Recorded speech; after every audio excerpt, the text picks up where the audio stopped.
A $10 million mansion doesn't really have a price tag that matters much once you've already paid it. The price tag most owners never see coming is the one that arrives every single year for as long as they keep the house standing. If buying the mansion was the easy part, staying inside it might be the actual test of whether you can afford it.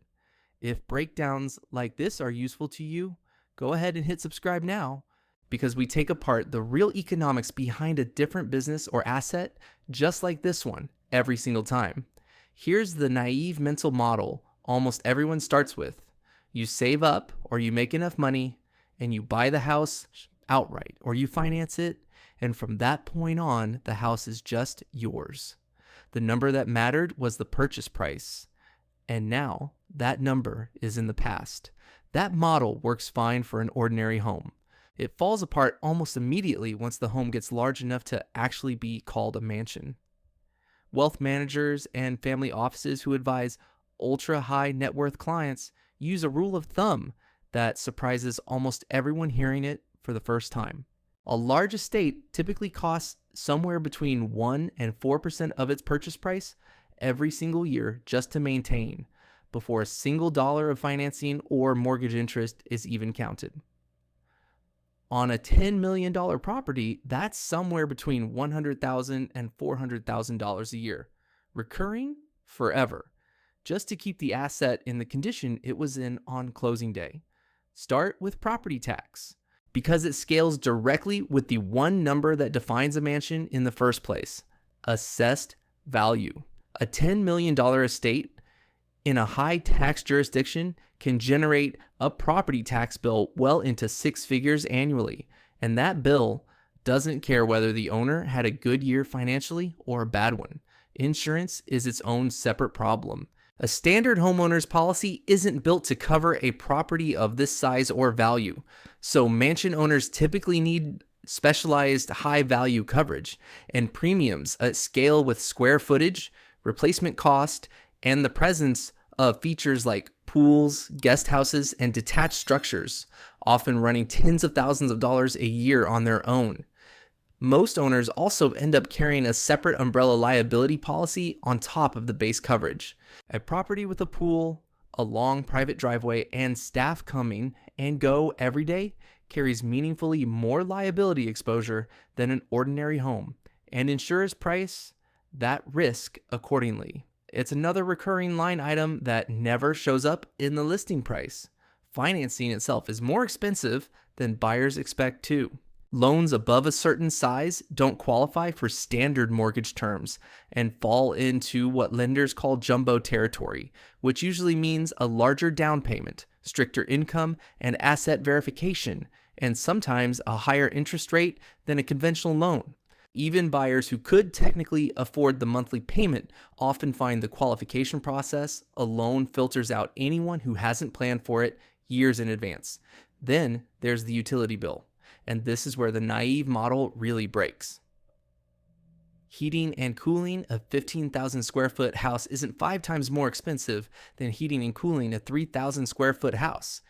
It's often far more than that, because larger homes tend to have higher ceilings, more exterior wall surface per room, and specialty systems like indoor pools or wine cellars that need to be climate controlled independently year-round, whether anyone is actually living there that month or not. Staffing is the cost that catches first-time mansion owners most off guard. A property of any real size doesn't run itself. Groundskeepers, housekeepers, a security team, sometimes a full-time chef or estate manager. This isn't occasional help, it's payroll. And payroll means salaries, benefits, and the same employment obligations as running a small business. Because functionally, that's what a large estate actually is. Add up a groundskeeper, a housekeeper, and a rotating security presence, and a mid-size estate can easily carry a staffing bill in the low 6 figures a year before anyone has hired a chef or a dedicated estate manager to actually coordinate all of it. Larger properties with full live-in staff push that number considerably higher. And unlike a mortgage payment, staffing costs don't shrink just because the owner had a slower financial year. The grounds themselves are a recurring cost most buyers underestimate before they own one. Acreage doesn't maintain itself. Landscaping crews, irrigation systems, tree care, seasonal work on a property with several acres, this can run tens of thousands of dollars a year before a single improvement is made, just to keep the grounds from visibly declining. And then there are the specialty systems that make a mansion feel like a mansion in the first place, and each one comes with its own specialized, expensive maintenance contract. Pools need certified technicians. Elevators and larger estates often have them require licensed inspection and service contracts, the same as an elevator in a commercial building. Backup generators large enough to power an entire estate need regular servicing. Wine cellars need climate systems that can't simply fail for a weekend. None of this is optional maintenance. It's the infrastructure that makes the house function as designed, and it all needs someone qualified on call. None of these systems last forever either. A roof spanning 15,000 square feet, multiple HVAC zones, and industrial-grade water heating equipment all have a fixed working lifespan, typically somewhere between 15 and 25 years depending on the system. On an ordinary home, replacing a roof or a furnace is a painful but survivable expense.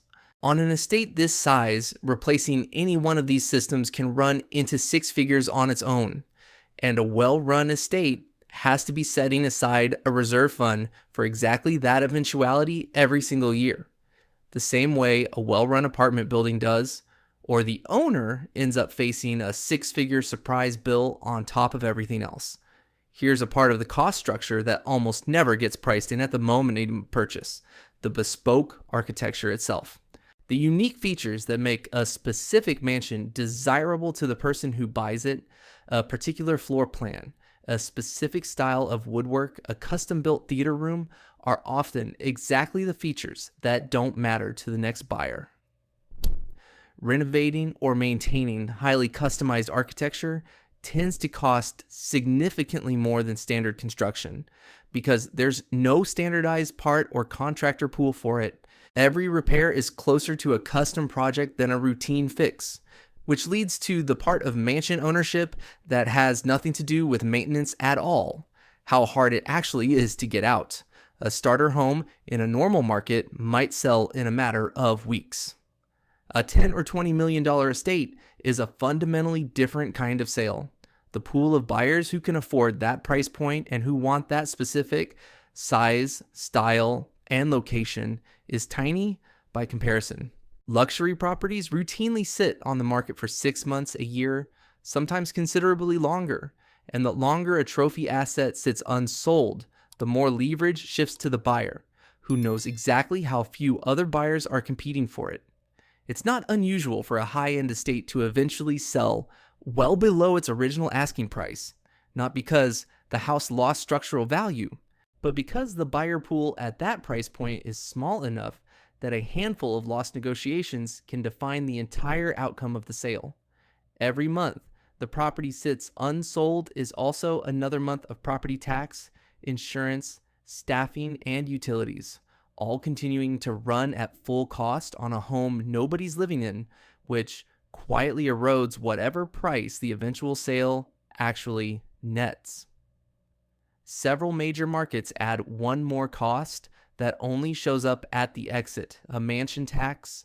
An additional transfer tax specifically triggered once a home sale crosses a certain price threshold, sometimes an extra 1 to 4% of the sale price charged on top of every other closing cost, purely for the privilege of selling a property that expensive in that particular jurisdiction.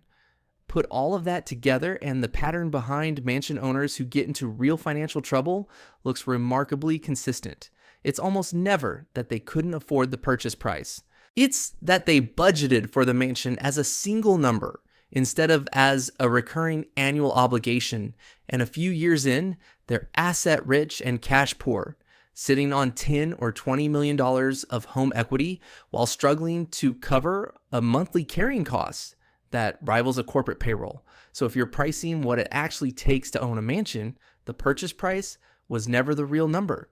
The real number is the 1 to 4% that repeats every single year for as long as you own it, whether you're living in every room of the house or just paying to keep the lights on in the ones you never enter.